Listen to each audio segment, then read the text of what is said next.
We're inside the Dratty Gymnasium here on the campus of Manhattan College. I'm Mark Renee alongside the Jaspers baseball coach, Dave Miller. Episode 12, sir, of Talking Jaspers Baseball. The season is flying along. Yeah, it's going by quick. When you look at it, we only have 3 weekends left with conference, so it's crunch time. All right, let's talk about the week that was. The Hofstra game last Wednesday wound up the latest start of the season and the longest game. You went over 3 hours for the first time. Some good things, some not so great in an 8-6 loss, but a surprising thing was Pete DeRocher sitting out for the first time this season. Yeah, we had some weather that prior weekend, and Pete did a head-first slide back into first base and kind of pushed off on his ankle the wrong way, so he was in a boot for a couple of days, so we had to go a game without him, and losing a big piece of your offense kind of hurt. When you lose a game 8-6, maybe his bat helps us, maybe it didn't, but it was a big loss. But it was good to have him back in the lineup this past weekend. Yeah, speaking of the weekend, up to Siena, a loss in game 1 of the doubleheader on Friday 10-4, but then a 10-2 win coming right back in game 2. Yeah, again, it's consistency for this team. We play really well at times, and we play really poorly at times. And game 1, we got off to a slow start. Esslink on the mound, I think we gave up 4 runs in the first 2 innings, and we couldn't recover. Didn't hit the ball all that well that game, but that's why baseball, as crazy as it is, we came back in game 2 and put up some big offensive numbers and got the 10-2 win. And then on Saturday in the series finale, an 11-1 win. I think it's got to be the first time all year you had back-to-back double-digit run totals. Well, again, that was probably one of the first games all season that I think we played a complete game from a pitching standpoint, from an offensive standpoint, and a defensive standpoint. They just, really seemed to figure it out. And, when the guys put it all together, they're a tough team to beat. All right, before we get into what's coming up this week, and you've got the midweek game at Seton Hall, and then the weekend up at Clover with Mount St. Mary's coming in, and we'll talk more in depth about that. But you start the week 8-7. You're over 500 in the MAC, tied for 5th place, obviously right on the cusp of a playoff spot. What does it mean, first of all, to be over 500? Well, I think it's a testament to how hard the team's working. They really want it. They believe in they believe in themselves, and the MAC it's any man's game. When I look at top to bottom, I think we beat Fairfield in a game who's in first place, and we lost to St. Peter's to a game that's in last place. So it's a very competitive, tight-knit conference in the league. I think everybody's right there in the mix at either 8-7, 7-8, 7-7, 9-7, things like that. So it's with the last 3 weekends, every game matters. So moving forward, we got to go out, put in our work from a practice standpoint, and really get out and get off to a good start when we get out there this weekend. All right, we'll talk about those games coming up in just a sec. I want to touch on first, we saw Jack Lynch a couple of weeks ago in the Stony Brook game, a pinch-hitting cameo in that miracle 9th inning. We know he's been close to coming back. What's Jack's status as we enter the home stretch of the season? I spoke to Jack this morning, and Jack will officially be cleared to actually play shortstop on Friday. So, we won't have him tomorrow against Seton Hall, but the good news is for Mount St. Mary's, Jack Lynch will be back in the middle of our lineup. It's, as the Bad News Bears used to say, bad news for Mount St. Mary's. We talked about Pete missing the Hofstra game, 5 for 13 over the weekend against Siena. He's on a 9-game hitting streak, so the day off didn't affect him, at least at the plate. Yeah, Pete's he's Mr. Consistent. He's a little hard on himself at times, which is what we're trying to fix, but, he really wants to win, and he wants all the best for the Manhattan Jaspers. So, he goes out there and he works really hard, but, he's out there every day, Mr. Consistent. I just got to get him to calm down and then have a little bit more fun playing a game of baseball. And Frankie Marinelli, another 4 RBI game over the weekend. He has been the picture of consistency. He scored at least 1 run now in 6 in a row. Wow. Okay, I didn't know that. That's Well, I mean, again, yeah, Frankie, he knows what his job is. Frankie's job is to get on base. He's the table setter for us. He gets on, he looks to steal. And then we have guys like Pete and Alfredo really there to drive him in. So. Speaking of Alfredo Delgado has been on a tear, the likes of which I don't think I've ever seen, and I'm going to look at it here just to make sure I get it right. 8 games in a row, 2 or more hits.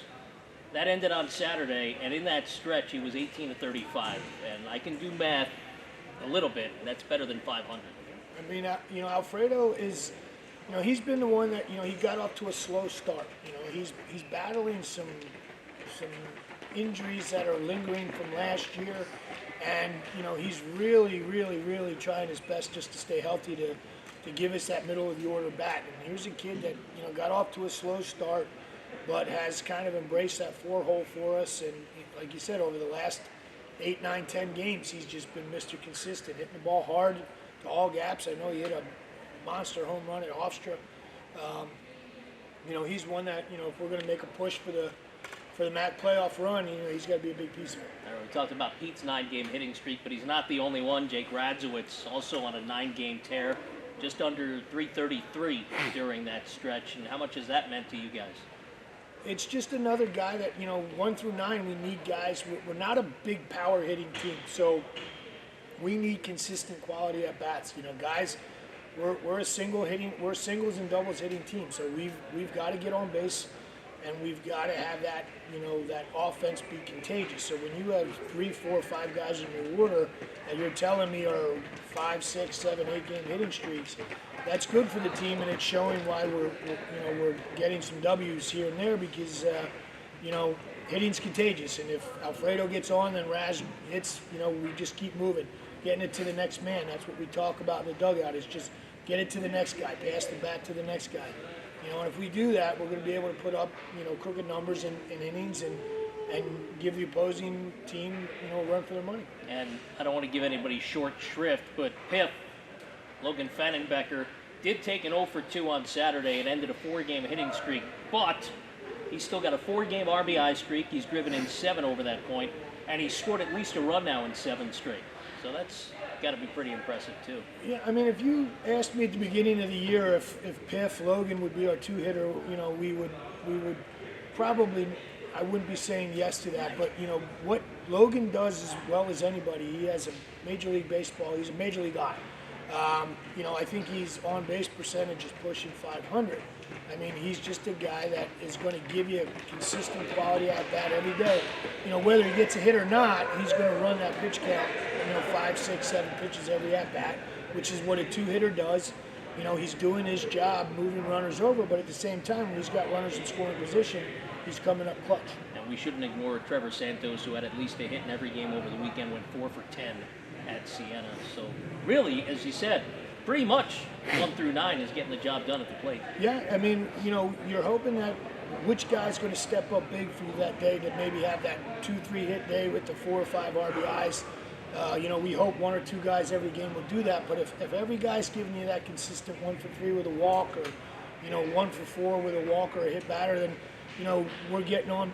If every guy's getting on base 1 or 2 times a game, it's hopefully it's going to be contagious to where the guys are getting on, one after another, and then somebody comes up with a big hit. So it's been very, very good to see. All right, let's talk about the pitching a little bit. Tyler Babel got the start against Hofstra. Greg Shaw gave you a tremendous game out of the bullpen. He really kept you in that. Yeah, Greg has been, he's been an interesting story because we don't know what to do with him. I mean, he's been so smooth as a strike thrower on the mound, but he's also a guy that, can hit the ball out of the ballpark. So it's we see his role this year more importantly on the mound for us.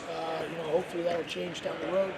But, when Tyler came out of the game against Hofstra, it was good to see Greg come in and actually finish the game. I think he went almost 4 innings.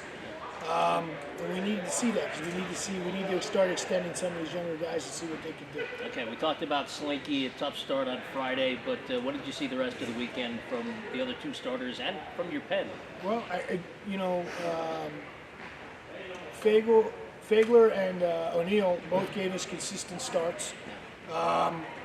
and they kept us in the ball game to give us leads. I think they both came out of there with wins. But what's really been great is to see our young freshman bullpen and Jack Mahoney again. Really, when their names called, we know that they're going to come in and put up some zeros. So it's been great to see Pudvar, Garbinski, Pack, and Mahoney. Very solid out of the bullpen. Warbeck has been dealing with some nagging arm injury that we think he's getting healthy again. So we're hoping that he can become a part of the mix again. But we need those consistent starts. This is a huge weekend for us with Mount St. Mary's, so we need Hesslink, Fagler, and O'Neill all to come out ready to pitch and give us a consistent quality start. And I know Karp has been trying to get back on the mound too in relief. What's his status? Still in street clothes. He's just doing his physical therapy, hoping to get him back out there. But I don't really have much of an update on him whether he's going to be back this year. Okay. Let's talk about the games that are coming up. You've got, as we mentioned, Seton Hall, the matinee in South Orange tomorrow. Babel gets another start, I assume? Yep, Babel has earned that midweek job. I mean, he's been Mr. Consistently going out there, giving us 4, 5, or 6 innings every week. I want to reward him by keep handing him the ball and seeing what he can do. And I think he gives us the best chance tomorrow to go out there and get it done. All right, and obviously you've got the big series at home against Mount St. Mary's Friday, Saturday, Sunday.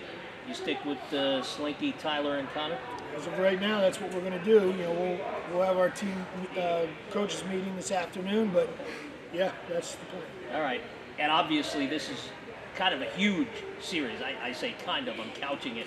It is a monstrous series. This is a 3-game set against the Mounties, who are right behind you in the standings, and as we mentioned, you're tied for 5th. That also ties you for 6th, and they're 1 game back with a chance to knock you out of a playoff position. So what's your approach, and what do you expound to the guys about getting ready for this weekend? Yeah, I mean, playoff baseball, it's what it's all about. Every game matters, and so when you start to get towards the tail end of the season and you're sitting there in 4th, 5th, or 6th place, 1 game from being pushed out, it just shows you the importance of and the excitement of playoff baseball. So, my message to these guys is just another baseball game. The thing that I have to get Manhattan and the Jaspers to understand, the Jasper baseball team, is that playoff baseball is just another day. If you haven't been there in a couple years, then that's where you can get tight and tense. So I want to keep them as loose as possible. I try to keep my dugout very loose. If I'm not making jokes, then we got a problem. And so that's the message is, yes, it's just another game. Yes, they are important. Yes, we want to win the series. But we got to go out and have some fun while we do it. All right, last thing. Because you don't have a midweek game next week, and so you'll be off Monday, Tuesday, Wednesday, Thursday before you play Canisius, what kind of changes or what sort of approach do you take to this weekend, knowing that you'll have some extra days off? Well, we're going to take it as depending on what we do tomorrow with Babel, and how many pitches he throws, we might be able to use him out of the bullpen this weekend. But outside of that, I don't see too much of a difference. Maybe we can try to extend some pitchers, a few more pitches, but I think we've been doing a good job at this point of we have our weekend bullpen and then we have our midweek bullpen.